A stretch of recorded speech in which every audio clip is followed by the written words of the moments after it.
The Death Cure by James Dashner. Chapter 69. The wounded screamed. Rumbles of thunder and the sound of rock fracturing combined to make a horrible chorus as the ground beneath Thomas continued to shake.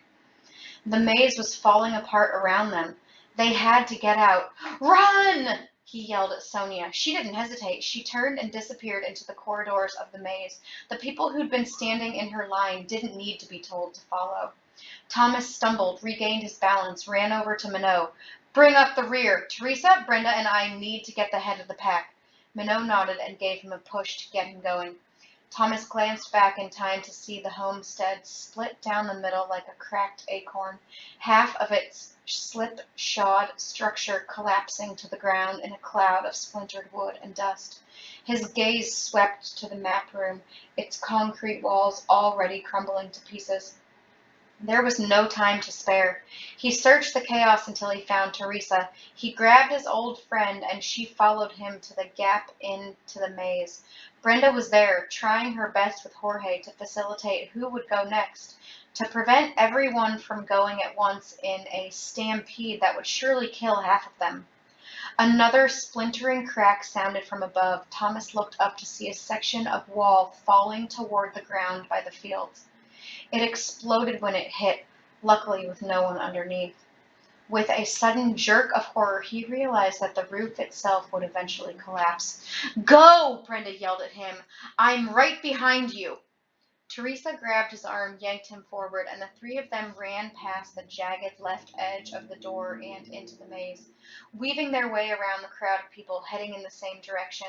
Thomas had to sprint to catch up with Sonia. He had no idea whether she'd been a runner in Group B's maze, or whether she'd remembered the layout as well as he did, if it was even the same. The ground continued to tremble and lurched with every distant explosion. People stumbled left and right, fell, got back up, but kept running. Thomas dodged and ducked as he ran, jumping over a fallen man at one point. Rocks tumbled from the walls. He watched one hit a man in the head, knocking him to the ground. People bent over his lifeless body, tried to lift him, but there was so much blood that Thomas could tell it was already too late. Thomas reached Sonia and ran past her, leading everyone turn after turn. He knew they were getting close. He could only hope that the maze had been the first place to get hit and the rest of the compound was intact, that they'd still have time if they could just get out. The ground suddenly jumped underneath him, and an ear-splitting crack pierced the air. He fell face first, scrambled to get up. 100 feet or so in front of him, a section of the stone floor had shifted upward.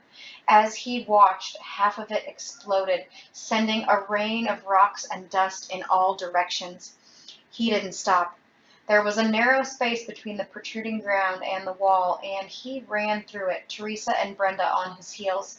But he knew the bottleneck would slow things down. "Hurry!" he yelled over his shoulder. He slowed to watch and could see the desperation in everyone's eyes.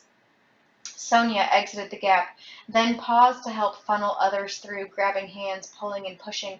It went faster than Thomas could have hoped, and he continued toward the cliff at full speed. Through the maze he went, the world shaking, stone crumbling and falling all around them, people screaming and crying. There was nothing he could do but lead the survivors onward. A left and then a right, another right. Then they were into the long corridor that ended at the cliff. Behind its edge he could see the gray ceiling end at the black walls, the round hole of the exit, and a large crack shooting up and across the once false sky. He turned to Sonia and the others. "Hurry! Move!" As they approached, Thomas got a full view of the terror. Faces white and twisted in fear, people falling to the ground, getting back up. He saw a boy who couldn't have been more than 10, half dragging a lady until she finally got to her feet under her. A boulder the size of a small car toppled from high off the wall and struck an older man, throwing him several yards before he hit the ground and collapsed in a heap. Thomas was horror-struck but kept running, all the while yelling encouragement to everyone around him. Finally he reached the cliff. The two boards were firmly in place, and Sonia gestured to Teresa to cross the makeshift bridge and go through the old Griever hole.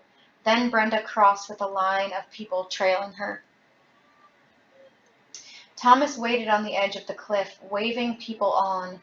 It was agonizing work, almost unbearable, to see people so slowly making their way out of the maze when the whole place seemed ready to collapse on itself at any second.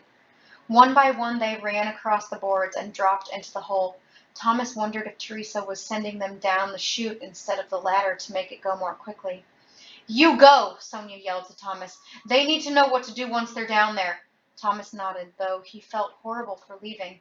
He'd done the same thing the first time he'd escaped, abandoning the Gladers to fight while he'd punched in the code. But he knew she was right. He took one last look at the quaking maze, chunks of the ceiling torn loose and stone jutting from the ground where it had once been smooth. He didn't know how they'd all make it, and his heart ached for Minot, Frypan, the others. He squeezed into the flow of people and crossed the boards to the hole, then swerved away from the crowd at the chute and ran to the ladder. He picked his way down the rungs as quickly as he could and was relieved to see at the bottom that the damage hadn't reached that section yet.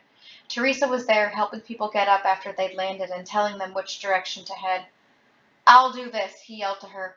"Go to the front of the pack." He pointed through the double doors. She was about to answer when she caught sight of something behind him.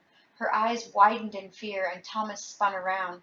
Several of the dusty Griever pods were opening, their top halves lifting upward on hinges like the lids of coffins.